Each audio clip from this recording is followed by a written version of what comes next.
विद्यार्थ्यांनो, ज्यांनी 7 एप्रिल 2024 ची set exam Maharashtra set exam दिली आहे, त्या सेट एक्झामसाठी जे SEBC प्रवर्गाचे कॅन्डिडेट्स आहेत त्यांना आरक्षण लागू करायचे की नाही याबद्दल ऑप्शन फॉर्म सुरू झालेले आहेत। तर ऑप्शन फॉर्म कसा भरायचा हे आज आपण बघणार आहोत।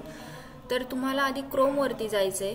क्रोम मध्ये म्हणजे गुगल क्रोम मध्ये गेल्यानंतर तुम्हाला विद्यापीठाची वेबसाईट तुम्ही डायरेक्ट SPPU जरी इथं टाकलं तरी तुम्हाला इथं पुणे युनिव्हर्सिटीचा लोगो वगैरे दिसेल, त्याच्यावर तुम्ही क्लिक करायचे।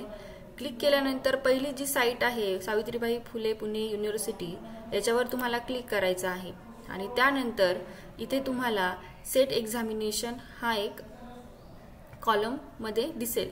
ओके, तर त्याच्यामध्ये तुम्हाला क्लिक केल्यानंतर न्यू काही सूचना आलेल्या आहेत, म्हणजे न्यू काही जाहीर प्रकटन आलेले आहेत।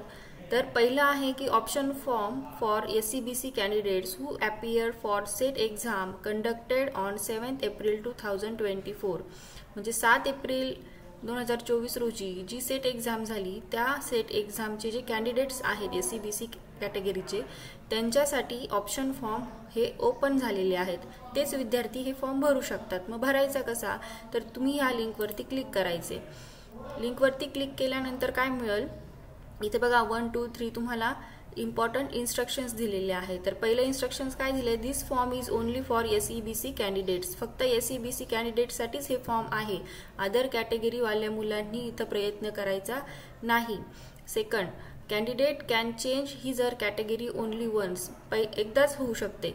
नंतर तिसरं काय दिलंय, candidate should log in with their SET exam 7 April 2024 registered email ID, that means user name and password. तुम्ही तुमचा जो रजिस्टर्ड ईमेल ID आहे त्यांनी पण फॉर्म भरू शकता, किंवा ज्यावेळेस तुम्ही ऍप्लिकेशन फॉर्म भरलाय 7 एप्रिल 2024 ला जी तुम्ही एक्झाम दिली त्यासाठी तुम्हाला युजर नेम आणि पासवर्ड मिळाला असेल त्याच युजर नेम आणि पासवर्डचा इथं वापर करायचा आहे आणि लॉग इन करायचंय। मग इथं खाली log in to option for SEBC category दिसते आणि बॅक बटन पण दिसते। तर तुम्हाला log in to option for SEBC category वरती क्लिक करायचंय। क्लिक केल्यानंतर इथं एंटर युजर नेम आणि पासवर्ड हे 2 रोज दिलेले आहेत। त्याच्यानंतर तुम्ही तिथे युजर नेम टाकायचे, पासवर्ड टाकायचा आणि लॉग इन करायचं आहे।